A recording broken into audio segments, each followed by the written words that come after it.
धारावीमध्ये बांधलेला हा पहिला स्पोर्ट्स कॉम्प्लेक्स. ज्या ठिकाणी हे स्पोर्ट्स कॉम्प्लेक्स बांधण्यात आले आहे तिथे पूर्वी मोठे मोकळे मैदान होते. 10 वर्षांपूर्वी त्या मैदानाच्या अर्ध्या जागेत ONGCचे ऑफिस बांधण्यात आले.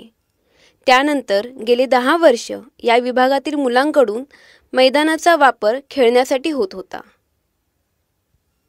काही राजकीय पक्षांनी तिथे धारावी स्पोर्ट्स कॉम्प्लेक्स बांधण्यासाठी पुढाकार घेतला. त्यापैकीच त्या काळचे आमदार आणि धारावी बचाव समितीचे अध्यक्ष बाबूराव माने यांनी धारावी स्पोर्ट्स कॉम्प्लेक्स संदर्भातील आपल्या कल्पना स्पष्ट केल्या. ज्या ठिकाणी आता स्पोर्ट्स कॉम्प्लेक्स बांधलेले आहे त्या ठिकाणी खाडी होती. राजीव गांधी नगर झोपडपट्टीमधले अनेक लोक अनेक मुलं त्या ठिकाणी त्या खाडीमध्ये खेळायचे. परत मग माझ्या डोक्यात कल्पना आली की आता हे मैदान मोकळं आहे, परंतु कालांतराने असंच राहिलं तर दुर्लक्ष होणार आणि झोपड्या होणार आणि झोपड्या व्हायला सुरुवातही झाली. 2 वेळा त्या मैदानावरच्या बेकायदेशीर झोपड्या तोडल्या आणि मग त्या ठिकाणी स्पोर्ट्स कॉम्प्लेक्स झालं पाहिजे एक छानपैकी. धारावीतल्या मुलांना स्विमिंग पूल काय असतो ते कळायला पाहिजे, जॉगिंग ट्रॅक झाला पाहिजे, क्रिकेटचं मैदान झालं पाहिजे, अंतर्गत काही खेळ असतात ते धारावीतल्या मुलांना खेळायला मिळाले पाहिजे. म्हणून मी त्यावेळेला ते प्लॅनिंग केलं. ते सगळं मी बनवलेलं आहे आणि ते धारावीतल्या लोकांना सोयीचं व्हावं म्हणून बनवलेलं आहे. बाबूराव माने यांचं हे म्हणणं असलं तरी आमच्यासारख्या धारावीकरांच्या मनात काही प्रश्न, काही शंका आहेत.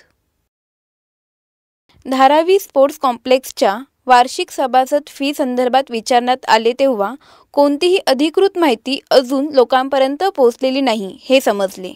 परंतु येथील रहिवाशांना ही फी 1 ते 5 लाख रुपये असण्याची शक्यता वाटत आहे.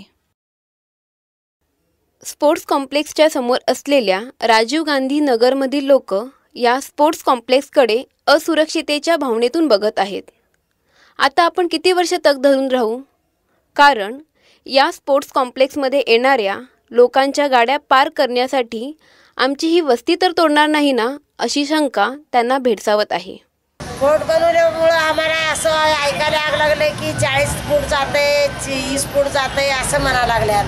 आम्ही एवढं लाखो 1.5 लाखांनी खर्च करून आम्ही घर बांधलं. आत्ता बांधूनच 2-3 वर्ष झालं. इतकं दिवस आम्ही झोपडपट्टीमध्ये जिंदगी काढलं, चटईची झोपड्यामध्ये. मग आता आम्ही बांधून हे केलं तर आता सरकार असं तोडतो म्हणतात. आता तोडल्यावर आम्ही काय करणार? जो बच्चे यहाँ के रहते वो मैदान बंद होने की वजह से अभी वो रोड पे खेलते. पार्किंग हम लोग का गाड़ी जो पार्क रहती है, कभी कांच टूटी रहती है, कभी डिम लाइट टूटी रहती है, कभी वाइफर टूटी रहती है. और वो वजह है कि वो मैदान हट जाने की वजह से आज हम हमारी गाड़ी अपने बच्चे लोग जाती है. अशी परिस्थिती असतानाही काही स्पोर्ट्स क्लब त्यांच्या खेळाविषयी असलेल्या प्रेमापोटी अशा परिस्थितीतही खेळत आहेत. धारावीतला बालमित्र मंडळ हा क्लब 4 वर्षांपासून फुटबॉल खेळत असून या खेळाची सुरुवात त्यांनी ह्याच मैदानापासून केली होती.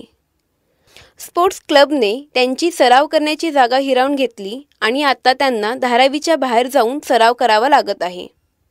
ह्या क्लबप्रमाणेच अनुराधा नारकरसारख्या मुली देखील खेळामध्ये करिअर करू इच्छित आहेत. पण कॉलेज सोडलं तर त्या पद्धतीचं पूरक वातावरण धारावीत नाही. पाहिलं की आजूबाजूला जे वातावरण आहे ते खेळाचं आहे, पण तिथे मुलींना खेळासाठी बंधनं आहेत.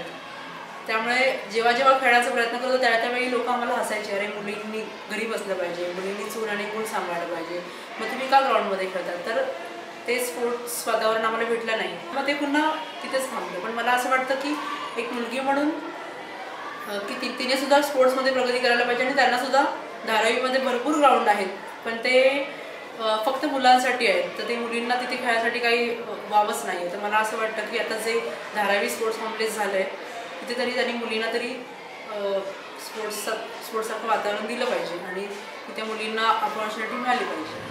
पहले हम लोग यहाँ जो स्पोर्ट्स कॉम्प्लेक्स बना है वहाँ पर पहले मैदान था, हम लोग वहाँ खेलने जाते थे. पर अब यहाँ मैदान नहीं है तो हम लोग रोड पे खेलते या फिर खुली मैदान में जाके खेलते. सब लोग मिक्सिंग करके हम लोग खेलते थे, पर अभी हम लोग खेल ही नहीं पाते क्योंकि जगह ही नहीं है और उतना दूर जाने के लिए हम लोग के पास टाइम नहीं है. और संडे को भी हम लोग जा नहीं पाते क्योंकि वो बहुत दूर है और गर्दी भी रहता है वहाँ पर, इसलिए. आज धारावीतल्या मोकळ्या जागा आणि मैदानांची फारच दुरावस्था झाली आहे.